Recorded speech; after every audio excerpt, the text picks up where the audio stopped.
Gracias por sintonizar el zumbido del moscardón. ¿Alguien se acuerda del detente enemigo que el corazón de Jesús está conmigo? ¿O de aquella tan patética como macabra figura del presidente, así en minúsculas y entre comillas, enseñándonos una estampita para que nos protegiéramos del coronavirus? ¿Quién no se acuerda cuando don López dijo, para evitar el coronavirus hay que ser honesto porque eso ayuda? ¿Alguien se acuerda de las recomendaciones de don López de no usar cubrebocas y salir a las fondas y restaurantes para activar la economía de los mexicanos? ¿Alguien recuerda esa frase, tenemos domada a la pandemia? ¿Alguien tiene conciencia de que todas esas ocurrencias de don López le han costado la vida a miles de mexicanos? Y lo escribí, y se los voy a decir así, con mayúsculas. 35.491 muertos al día de hoy en México por COVID-19, más los que se acumulen. Más que Italia, más que España, somos el cuarto país en el orbe con más número de muertos por el coronavirus, el cuarto. Y eso que tuvimos tiempo de planear y hacerle frente a una crisis que era inevitable. Tuvimos tiempo de ver los ejemplos de China, en Europa. Pero a nuestro líder le ganó la soberbia, le ganó la autoestima y su muy inflado ego y recomendó una sarta de estupideces que tienen a más de 35,000 familias mexicanas en luto por algo que pudimos evitar.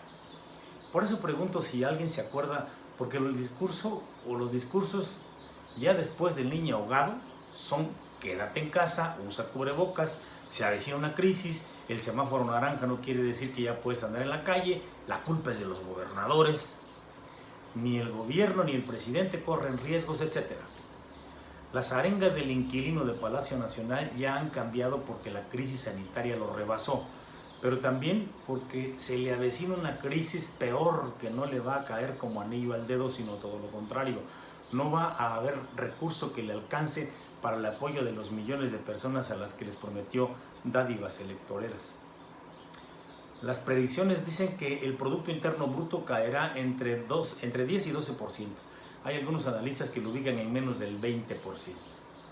Muy lejos del horizonte del 4% que Andrés Manuel prometió en campaña y que ni por asomo se acercó en los 2 años de gobierno al 1%.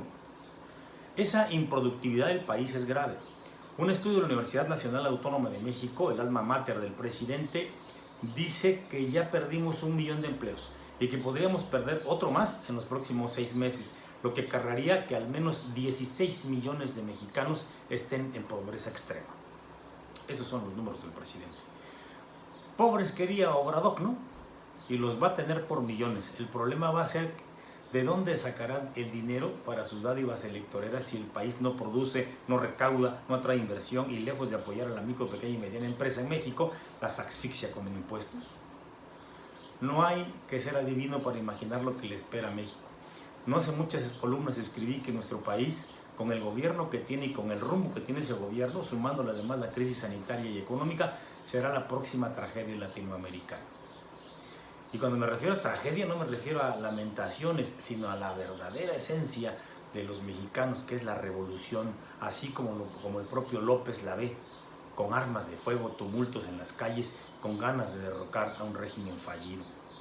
Qué triste ha de ser para una personalidad como la de don López haber luchado por 18 años para llegar a la presidencia de México y cuando por fin se sentó en la silla del águila no tiene la más remota idea de cómo se gobierna un país. Muchas gracias.